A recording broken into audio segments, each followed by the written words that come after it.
Bangkok যাওয়ার জন্য আমরা এখন বাসে উঠলাম দুই ভাই মিলে। কেমন লাগছে তোমার? আমার খুবই ভালো লাগতেছে। আমার মনে হয় ব্যাংককে বাস জার্নিরা খুবই কমফোর্টেবল এবং দূর প্রান্ত যে বাসগুলা চলাচল করে খুবই আরামদায়ক একটা জার্নি। আমি খুবই এনজয় করতেছি এবং খুবই ভালো লাগতেছে। এবং আমার মনে হয় প্রতিটা বাংলাদেশিদের ইন্ডিয়া না গিয়ে এই ব্যাংকক আসা উচিত। হ্যাঁ, ইন্ডিয়া যেটা খরচটা হয় সেই একটু বেশি দিয়ে ব্যাংকক এসে ঘুরে গেলে তারা তার চেয়ে বেশি আনন্দ পাবে। কেনাকাটা করে তারপরে অনেক দর্শনীয় জায়গা আছে দেখার মতো, সব কিছু মিলিয়ে ঝিলিয়ে মানে খুব ভালো হবে। তুমি তো অনেক দেশ ঘুরেছো, ইউরোপেও গিয়েছো, তো তুমি বারবার এই থাইল্যান্ডে আসার জন্য তো প্রেম কেন তোমার? জি ভাইয়া, আপনাকে প্রশ্নটা করার জন্য ধন্যবাদ। পৃথিবীর অনেক দেশে গিয়েছি কিন্তু ব্যাংককের মতো এত ভালো লাগাটা একটু মনে হয় বেশি লাগে। ব্যাংককে যতবারই আসি খুব ভালো লাগে। তাদের সব কিছু ব্যবস্থা, বাস সার্ভিস, হোটেল সার্ভিস, তারপরে আপনার শপিং কন, তারপরে সব কিছু, এবং আপনার অন্য দেশ তুলনামূলক এই দেশে অনেক কম, খরচের দিক দিয়েও কম, জিনিসপত্রের দামও রিজনেবল। আর শপিংটা তো সবচেয়ে বেস্ট ব্যাংকক থেকে, মানটাও ভালো। আর কি কি পাওয়া এই দেশে শান্তির জন্য, মনের জন্য, ভাইয়া শান্তির জন্য? এই দেশটা কি আসলে ইউরোপে আপনি যে ধরনের কালচারটা একটা মানুষ যদি চিন্তা করে যে ইউরোপ একটু ঘুরে আসবে, তা আমি মনে করি ইউরোপ ভিসাটা অনেক টাফ, সবাইকে তো আর পাওয়া সম্ভব না। তাই উনি যদি ব্যাংকক এসে ঘুরে যান, আমার মনে হয় উনি ইউরোপের একটা ফ্লেভার পাবে এখানে, এবং ওনার মানে খুবই ভালো লাগবে আশা করি। বাংলাদেশ থেকে ভিসা পেতে মানুষের এখন আর 5 বছর আগে 7 বছর আগে যে কষ্ট না হতো এখন এত কষ্ট হয় কি কারণে? এখানে একটু কি, এখানে আপনার ইন্ডিয়ার ভিসাটা হয়তো আপনি জানেন, ইন্ডিয়ার ভিসাটা এখন খুব টাফ করে দিয়েছে, যার কারণে এখন মানুষগুলো ইন্ডিয়ান যে ক্লায়েন্টগুলো ছিল, টুরিস্টগুলো ছিল, ট্রাভেলার ছিল, তারা এখন থাইল্যান্ডের দিকে ব্যাক করতেছে। এই যে আপনি নিজেও দেখছেন, আমরা কেরাবি গেলাম, যথেষ্ট পরিমাণে লোক দেখলাম যারা ইন্ডিয়া যেত তারা এখন থাইল্যান্ডে এসে তারা করতেছে। সেই ক্ষেত্রে হয়তো বা আমার মনে হয় আগামীতে ব্যাংককটাই বেস্ট হয়ে দাঁড়াবে ইন্ডিয়ার থেকে। আপনি কি আর কিছু? ব্যাংকক তো বাঙালিদের জন্য এখন দিন দিন কঠিন হয়ে যাচ্ছে, অনেক বই ফেরত দিচ্ছে, তারা ভিসা দিচ্ছে না। আর এতে করে আমাদের সামনে আরও এরকম হতে পারে যে বাঙালিদেরকে ভিসা দেওয়া খুব কমিয়ে দেবে, বা একসময় সাদা পাসপোর্টে বাংলাদেশি মানুষদেরকে ভিসা দিত, কিন্তু এখন তো দেখা যাচ্ছে যে ভরা ভিসা, অনেক দেশে ভিসা থাকার পরেও বাংলাদেশের মানুষকে ভিসা দিচ্ছে না। জি ভাইয়া, এটা সুন্দর একটা প্রশ্ন করছেন। তবে আমি ভাইয়া আশাবাদী যে বাংলাদেশে মানুষগুলো এখন যে হারে ট্রাভেল করতেছে, পৃথিবীর সব দেশেই দেখবেন যে বাংলাদেশে অনেক টুরিস্ট সংখ্যা বেড়েছে আগের থেকে। আগে আমরা জানতাম ছোটোবেলায় যে ইউরোপিয়ানরা, আমেরিকানরাই খালি খুব ট্রাভেল করতো, কিন্তু এখন দেখেন তাদের পাশাপাশি আমরা অনেকখানি আগে আগে গেছি। তবে আমার মনে হয় সামনে আপনার বাংলাদেশে আপনার বিশেষ করে সামনে আপনার আমরা বাঙালিরা বড় বড় দেশে ভিসা পাবো ইনশাল্লাহ, আশা করা যায়। আচ্ছা, আমাদের বাংলাদেশে কেন পর্যটক আসে না? কেন পর্যটক ঢুকে না? আমরা যে পরিমাণ এই দুইটা প্রদেশে ঘুরলাম, যে পরিমাণ বিদেশি দেখলাম, বিদেশি পর্যটক দেখলাম, আমাদের দেশে কেন পর্যটক ঢুকে না? জি ভাই, আপনি সুন্দর একটা কোশ্চেন করছেন। সেই ক্ষেত্রে বলা চলে যে সেটা একটু খোলামেলায় বলতে হয়। ওদের দেশে যে পর্যটকের যে এন্টারটেনমেন্টগুলো আছে, পর্যটকের যে একটা পর্যটক কী চায়, একটা পর্যটক একটা ট্রাভেলার কী চায়, সে চায় আমি ওই দেশে গিয়ে একটা নতুন দেশে যাব, ওইখানে আমি একটু ফ্রিভাবে ঘুরবো, আমি একটু এনজয় করব, আমার একটু খোলামেলা আমি চলাফেরা করব, যেটা আমাদের দেশে করা সম্ভব না। এবং আপনি সাপোজ কক্সবাজারে গেলেন, কক্সবাজারে গিয়ে আপনি কী দেখবেন? শুধু বিচের জন্য বসে থাকবেন, তাহলে তো আপনার কোনো ফিলিংস আসবে না। আপনি এন্টারটেনমেন্ট দরকার। যেমন এখানে আপনার এটা অ্যাকচুয়ালি এখন মানে কী বলবো, এটা আপনার ওপেন করা দেওয়া উচিত সব কিছু। তাহলে আমার মনে হয় ওপেন তো করা উচিত, প্লাস আপনার কমিউনিকেশন নির্ধারিত স্থানকে ওপেন করে দেওয়া হচ্ছে। জি জি রাইট, আপনি ঠিক ওই বলছেন। ওই স্থানে হ্যাঁ, জি, জি। যে একটা নির্দিষ্ট একটা জায়গা, রাইট। ফরেন পাসপোর্ট ছাড়া জি। কেউ ঢুকতে পারবে না। জি জি। যদি এবং বাংলাদেশের কেউ ঢুকতে হয় 5,000 টাকা জামানত রেখে বা জি। 5,000 টাকার টিকিটের মাধ্যমে জি। তার ওই পরিবেশে ঢুকতে হবে। সাধারণ মানুষ গিয়ে যাতে ওখানে ফরেনিয়ারদের কোনো প্রকার ডিস্টার্ব না করতে পারে, Right. ঠিক সেই সিস্টেমটা করা উচিত। রাইট, এবং প্লাস পাশাপাশি আপনার এয়ারপোর্ট থেকে আপনার কক্সবাজার ডাইরেক্ট যেতে পারে এই ধরনের কমিউনিকেশন আর উন্নত করা উচিত। কারণ আপনি দেখেন কক্সবাজারে যে একটা পর্যটক ঢাকা এয়ারপোর্টে এসে একটা পর্যটক যখন কক্সবাজার যাবে, যদি ফ্লাই যায় বাই এয়ারে যায় তাহলে তার অনেক কষ্ট পড়ে যায়। আর বাসের যোগাযোগটা দেখেন, বাসে গেলে আপনার যে জ্যাম, যে রাস্তাঘাট, পর্যটকরা আপনি একবার গিয়ে নেক্সট আর আসবে না। ডাইরেক্ট ফ্লাইট ব্যবস্থা করা উচিত এবং কমিউনিকেশন আরও উন্নত করা উচিত। তবে আমাদের আমাদের কক্সবাজারে দেশের রাজনীতির অবস্থার কারণে হয়তো Right, right. সেখানে আসতে চায় না। আমাদের দেশের এখন এই সমস্ত কালচার, এই সমস্ত বিজনেস, গার্মেন্টস বিজনেসের চাইতে আমি মনে করি পর্যটন ব্যবসাটা যদি আরও জাঁকজমক করতো, তাহলে আমাদের মনে হয় বিদেশি যে আয়টা আমাদের দেশে প্রচুর আয় হতো।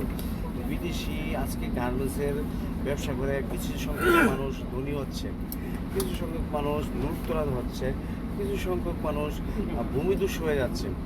আমাদের যদি এটা পর্যটন কেন্দ্র করা যেত, তাহলে মনে হয় বাংলাদেশের ঘরে ঘরে মানুষের আয়ের উৎস হতো, মানুষের ঘরে ঘরে ইনকামের পথ হতো।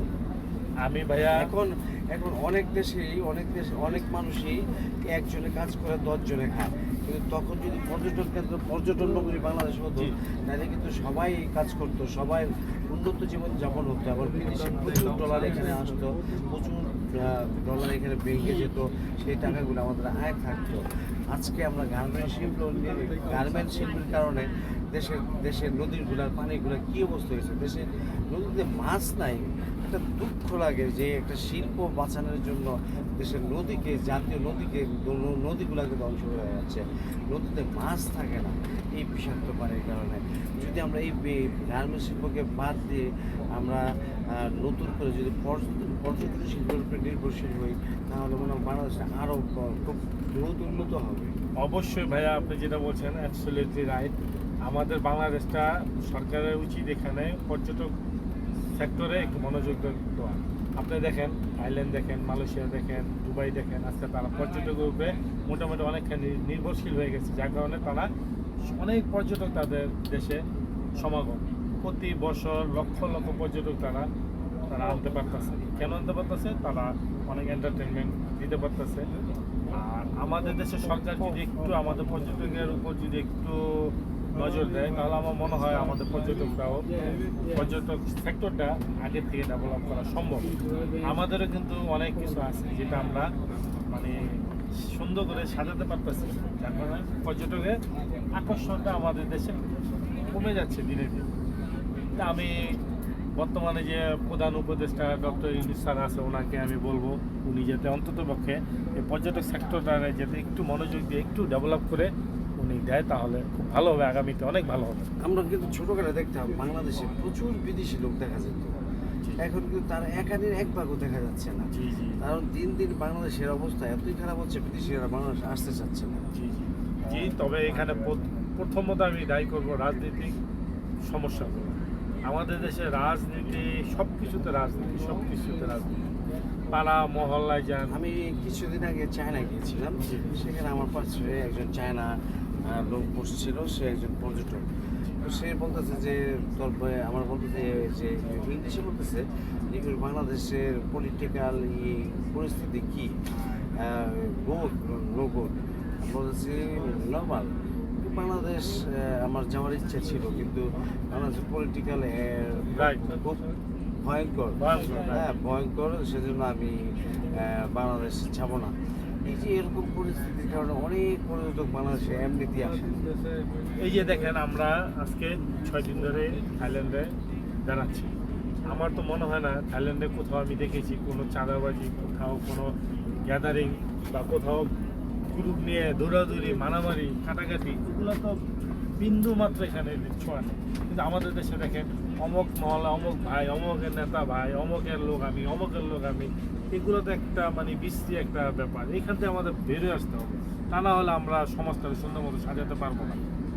জি, আজকে যা বুঝলাম আমরা এই ছোট্ট একটু আলোচনার ভিতরে গাড়িতে পুকেট থেকে ব্যাংকক যাওয়ার পথে আমরা গাড়িতে বসে আমাদের আরেক বাঙালি ভাইয়ের সাথে কথা বলে জানতে পারলাম যে আমাদের বাংলাদেশে কেন পর্যটক ঢুকে না। কিন্তু বাংলাদেশে এত বিদেশি মেহমান চায় না। এতে করে বাংলাদেশের মেহমানদের থাকা এবং বাংলাদেশের বিদেশি মেহমানদের যে থাকার ব্যবস্থা, বিদেশি মেহমানদের যেই কষ্ট, যে বিদেশি মেহমানদের যা যা প্রয়োজন তার কোনোটাই আমরা দিতে পারি না। এখানে দেখা গেছে বাংলা টাকায় তার 1000-1200 টাকা হলে একটা রুম থাকতে পারে। বাংলাদেশে একটা বিদেশি পর্যটকেরা তার একটা রুম নিতে হয় 5, 6, 7 হাজার 10,000 টাকা দিয়ে। সেই এই ধরনের ইন্টারেস্টিংয়ের কারণে অনেক বিদেশি বাংলাদেশে যাচ্ছে না। আর যে রুমটা বাঙালি ভাড়া নিচ্ছে হলো ধরেন গিয়ে 1500-2000 টাকা, সেই রুমটি যদি বিদেশি দেখে তাহলে বিদেশি কোনো কাস্টমার দেখে তাদের কাছ থেকে চেয়ে বসে 6,000, 10,000 অনেক টাকা। এতে করে বাঙালিরা ওখান থেকে ইন্টারেস্ট পায় না, এই বিদেশিরা ইন্টারেস্ট পায় না, সরি।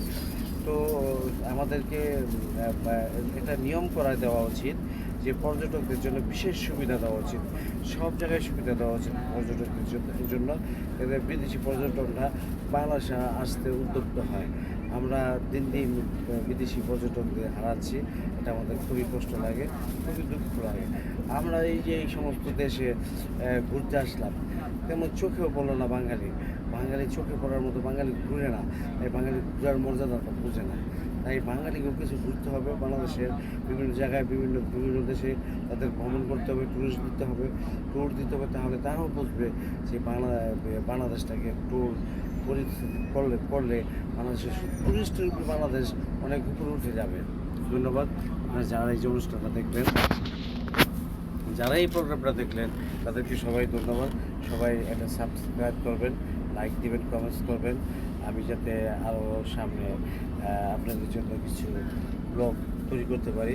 যদি আমি এখনও কোনো ফার্স্ট ক্লাস ব্লগ করার অভিজ্ঞতা হয়নি, প্রথম শুরু করেছি, আমার জন্য দোয়া করবেন আমি যাতে আরও ভালো বড় ব্লগ তৈরি করে আপনাদেরকে দেখাতে পারি যতটুকু পারি।